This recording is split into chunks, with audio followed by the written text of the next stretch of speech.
Hello everyone, this is Clint. I set up an experiment based on Joel Legacy's work, and it basically, as you can see here, I have just a simple 300 watt inverter that's hooked up to this lithium ion battery. I believe he used a half-dead 9-volt battery in his experiment, and I didn't really have one laying around, so I just used a fully charged battery, and that is again powering the inverter, and I have the AC running off of that. I think his inverter was different. It was 400 hertz and at 220 volts. This is just a standard inverter, 110 to 20 volts, 60 hertz, 300 watts max output. And I did like he did in his video where he hardlined it with capacitive reactance.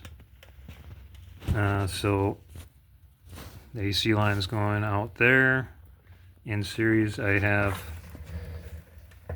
a 0.910 microfarad capacitor, which is running into the AC of this bridge rectifier, and the output, the positive and negative, is going to the battery.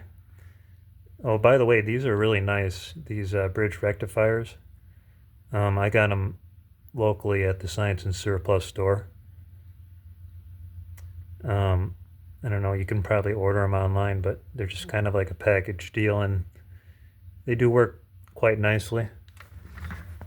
I believe Joel used a 100 picofarad capacitor, and obviously this is a higher value capacitor, but he was using a higher frequency inverter. So anyways, I'm going to switch on the inverter, and we will watch the meter. There. Yep, it's rising. Sure enough, it does work. Also, another thing is I kind of modified the inverter a little bit. I took out the small fan in the back so that it wouldn't have a parasitic drain on it. It actually still has the LED on there. I could probably use a jumper wire on that, but I just want to set this experiment up quick. And it is rising. You can see it's rising.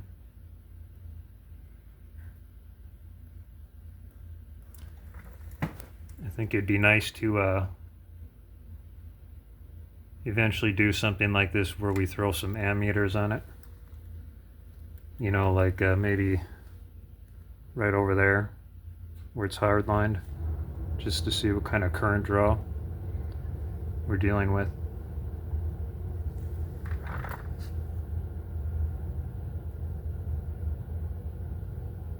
It might be fully charged already. No, it's still going up. I did recently use this battery on a ham operated radio, one of those CB radios, and I don't know how much power I used. I didn't use it very much, so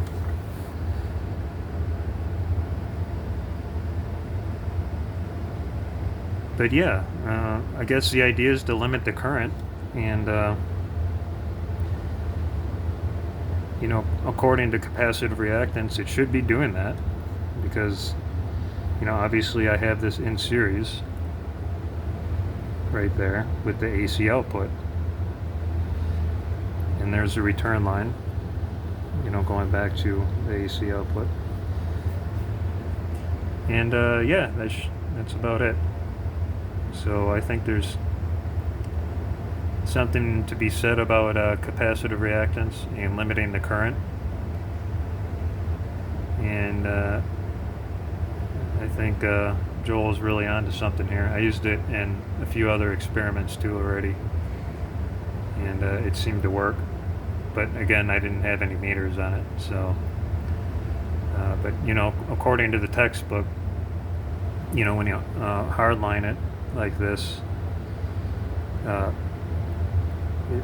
it only affects the current, not the frequency or anything like that. So, although it didn't really say anything about the voltage, I'm assuming it doesn't affect the voltage, but it didn't show anything like that in the textbook. So,